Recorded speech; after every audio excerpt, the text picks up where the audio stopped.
जय हिंद, वंदे मातरम। स्वागत है आप सभी का हमारे YouTube channel Thakur education centre Jasmai में।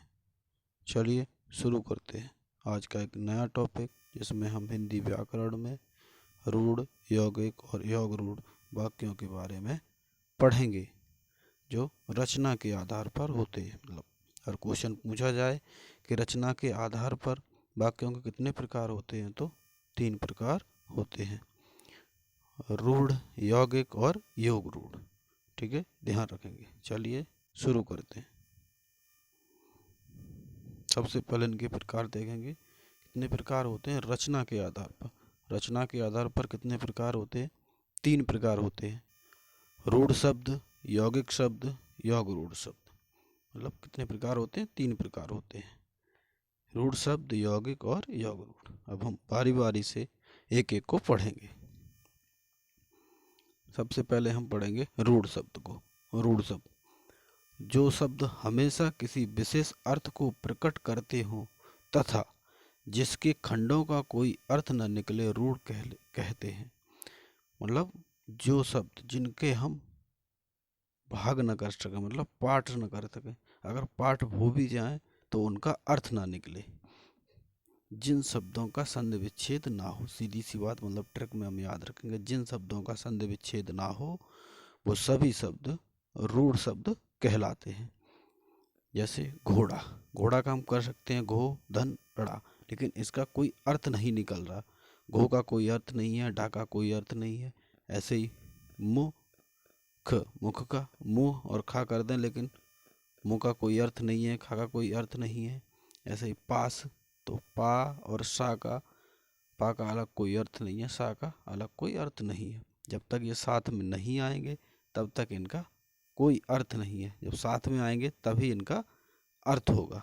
ठीक है, समझ गए? मतलब वह शब्द जिनके खंड नहीं किए जा सकते, खंड नहीं किए जा सकते, जिनके खंड नहीं किए जा सकते, वो क्या कहलाते हैं? रूढ़ शब्द कहलाते हैं। चलिए आगे दूसरे और देखते हैं। यौगिक शब्द, जो शब्द अन्य शब्दों के योग से बनते हैं और जिन्हें हम सार्थक खंडों में बांट सकते हैं, उन्हें यौगिक शब्द कहते हैं। मतलब जो शब्द किन्हीं 2 खंड शब्दों से मिलकर बनते हैं वो यौगिक शब्द कहलाते हैं। मतलब सार्थक शब्द खंडों में हम बांट सकते हैं, मतलब इनको हम बांटें, अर्थात जिनका संधि विच्छेद करें, संधि विच्छेद हो जाए, और संधि विच्छेद करें तो उनका अर्थ प्रकट हो।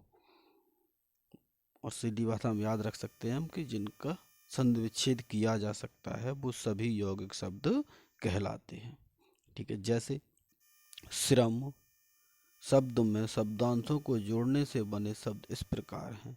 जैसे श्रम को जोड़ने से कई शब्द बन जाते हैं, जैसे देखो परिश्रम, श्रमिक और श्रमशील। मतलब 3 शब्द मर रहे हैं, परिश्रम, श्रमिक और श्रमशील, ये तीनों मर रहे हैं। जैसे विद्यालय, पुस्तकालय, राजपुत्र मतलब राजा का पुत्र, और पुस्तकालय धन पुस्तक धनालय हो जाएगा इसका।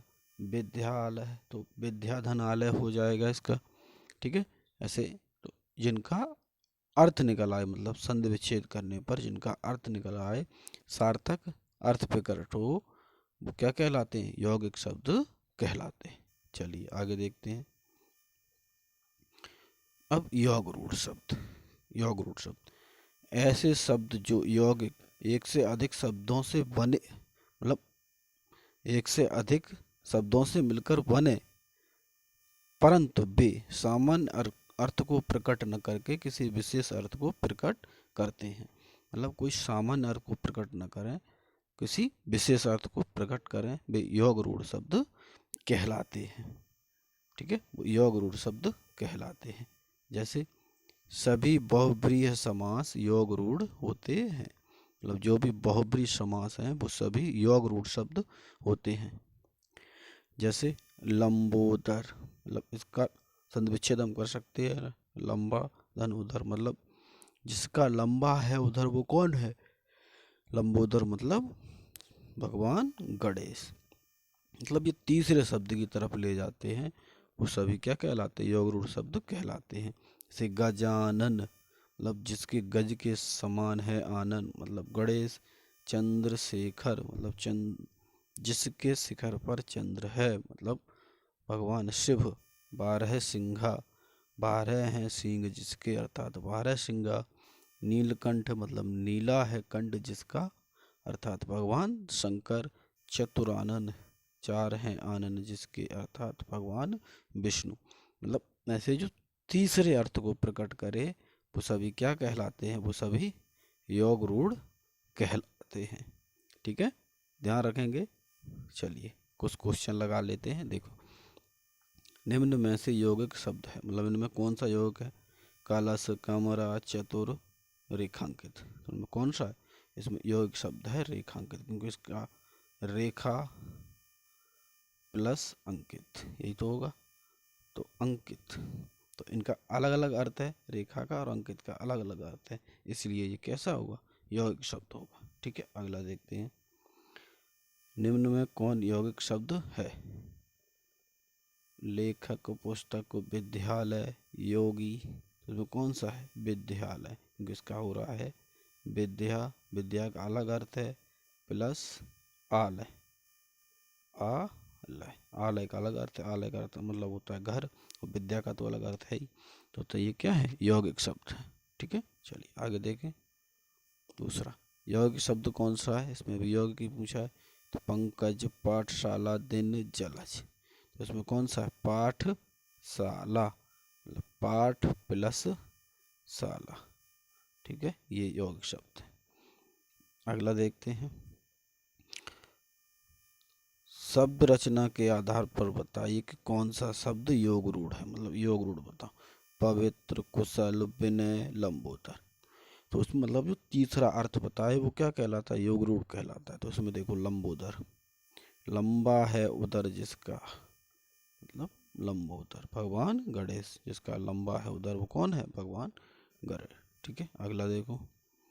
अगला है, निम्नलिखित में से रूढ़ शब्द कौन सा है, रूढ़ शब्द कौन सा है। मलज, जलज, पंकज, वैभव। तो कौन सा है, वैभव है। मलयज, जलज, पंकज ये सभी किसके हैं, कमल के पर्यायवाची हैं, जबकि वैभव एक अलग है। वैभव को अगर हम छंद विच्छेद करें, वै प्लस भव, भव का तो अर्थ निकलना, लेकिन वह का कोई अर्थ नहीं है, इसीलिए ये रूढ़ शब्द होगा। ठीक है, अगला देखें। अच्छा, यहीं पे वीडियो हमारी खत्म हुई, पीडीएफ खत्म हो गया। हमें पता नहीं था कि इसमें 5 ही क्वेश्चन हम समझ रहे थे, इसमें 10 क्वेश्चन है। अगर वीडियो अच्छी लगे तो लाइक करें, चैनल को सब्सक्राइब करें और अधिक से अधिक अपने दोस्तों में, मित्रों में शेयर करें। ठीक है, जय हिंद, वंदे मातरम, जय श्री राम।